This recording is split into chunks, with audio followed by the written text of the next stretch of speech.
Okay, तो हमने कर लिया कमला दास तक कर लिया था। हम नज़म अज़िकल की एंटरप्राइजेस करते हैं, फिर द नाइट ऑफ स्कॉर्पियन करेंगे। एंटरप्राइजेस, इसका मतलब क्या है? कुछ नया, जोखिम भरा, कुछ नया जोखिम भरा, एंटरप्राइज का मतलब। ठीक है, ये क्या है? एक एलिगोरिकल पोयम है। एलिगोरी पोयम कौन सी होती है? दो मीनिंग। ये भी पूछ लिया जाता है एलिगोरी पोयम कौन सी होती है जिसके दो मीनिंग निकलते हैं। एक तो जो बोल रहा है, जो हमें सामने दिख रहा है वो, और एक हिडन मीनिंग होता है कि किसी और के बारे में ही बात हो रही है। तो जैसे कि यहाँ पे है दो मीनिंग। एक तो इसमें दिखाया गया है पिलग्राम की जर्नी। पिलग्राम मतलब जो होते हैं तीर्थयात्री, उनकी जर्नी के बारे में क्या बोला गया है यहाँ पे। और दूसरी जो सिंबॉलिक है चीज़ है वो है लाइफ की जर्नी, कैसी लाइफ की जर्नी होती है उसके बारे में बताया गया है।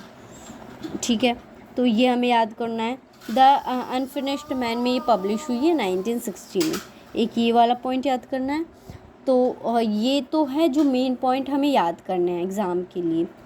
बीच में से अगर कोई लाइन आ जाती है तो उसके लिए देखते हैं। पहले तो ये इसकी समरी हम देख लेंगे कि क्या कहना चाह रहा है पोइट इसमें। एलिगोरिकल पोएम है, दो मीनिंग निकल रहे हैं। पिलग्राम की जर्नी है, लाइफ की जर्नी के बारे में बात कर रहा है। एंटरप्राइजेस मतलब कुछ नया, जोखिम भरा। ये और फिर हम देखते हैं द पोइट शोज, इसमें पोइट क्या बता रहा है? वो शो कर रहा है hopelessness of man in the end, आखिरी में जो उसकी उम्मीद टूटती है उसके बारे में बता रहा है। He show his own feeling of frustration, loss and deprivation. वो खुद की फीलिंग्स के बारे में बता रहा है, फ्रस्ट्रेशन के बारे में, जो लॉस उसके किया है उसके बारे में बता रहा है।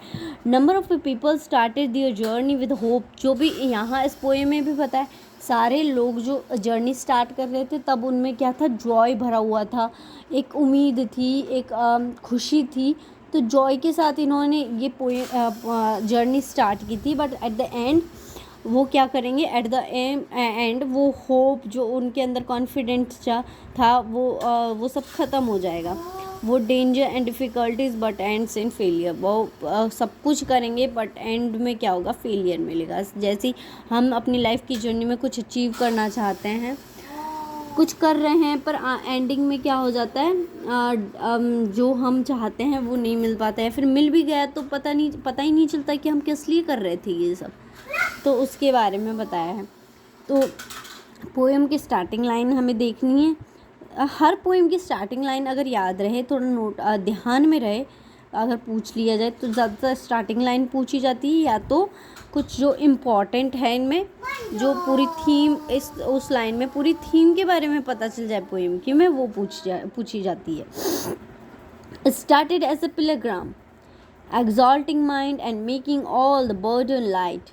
The second stage, explored but did not taste the call the sun beat down to match our rage. तो इसमें क्या बोला है कि जो जर्नी है, मैंने अपनी जर्नी को क्या किया? स्टार्ट किया। एज ये कौन सी जर्नी है? रिलीजियस की जर्नी है। हमने अपनी जर्नी को क्या किया? रिलीजियस जर्नी स्टार्ट कर दी। क्या? एग्जॉल्टिंग माइंड मतलब माइंड में क्या है? हैप्पीनेस है, बहुत खुशी हो रही है। Making all the burnt light, हमारे दिमाग में क्या है? खुशी छा रही है, दिल में खुशी छा रही है, और हमने अपनी जर्नी स्टार्ट कर दी। सेकेंड स्टेज पे क्या हो रहा है कि सन ने हम बाधा डाल रहा है। कौन? सन बाधा डाल रहा है, पर फिर भी हम झुकेंगे नहीं, हम अपनी जर्नी कंटिन्यू करेंगे। ठीक है, ये बता रहा है। We stood it very well, हम खड़े रहे, हम डटे रहे। बहुत बाधा आई हमारे बीच में, बट हम क्या रहे? हम डटे रहे।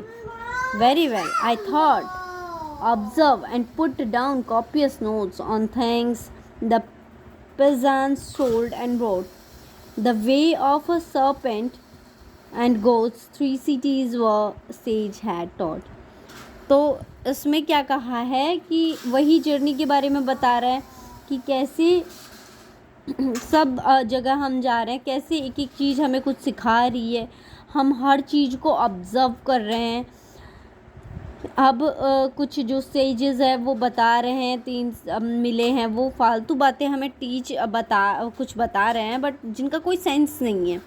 But when the differences arose, but जब जो डिफरेंट आएगा दोनों के बीच में, on how the cross desert path, cross a desert part, अब इसमें डेजर्टेड पार्ट आ गया, कैसे उस डेजर्टेड पाथ को क्रॉस करेंगे। We lost our friend where stylist pros, जो हमने एक दोस्त को खो दिया जो क्या था, स्टाइलिस्ट था, प्रोज लिखने में बहुत एक्सपर्ट था। Was quite the best of all our batch, जो हमारे बैच में सबसे बढ़िया था। Another phase we reached when we were twice attacked, दूसरा नेक्स्ट फेज जो आया उसमें हम 2 बार अटैक हुआ हम पे। लॉस्ट ऑफ अ वे, मतलब बता रहा है कि कैसे बाधा हमारे जीवन में आ रही है, but we are continuing our journey. At the end वो बता रहा है we notice nothing as we went the struggling crowd of little hope, मतलब हम थक चुके हैं। अब एंडिंग में क्या हो रहा है, बीच में हम थक चुके हैं, बट फिर हमें याद आता है कि हमारा डेस्टिनेशन क्या है, सामने ही है। So we had to go there, फिर से होप जग जाएगी। Finally we reach there, the place जहाँ हम जा रहे थे, हम फाइनली रीच वहाँ पे पहुँच जाएंगे। Hardly knows why we were there, अब वहाँ पहुँचने के बाद पता ही नहीं चल रहा हम यहाँ पे क्यों आए। The trip had darken every face, सबके जो लोग आए थे उन सब का फेस मुरझा गया, पर आखिरी में जो पता चला कि home is where we had great grants, मतलब इनर सेटिस्फेक्शन कहाँ मिलती है, हमें अपने घर से ही मिलती है, हमें रिलीजन से मिलती है बस।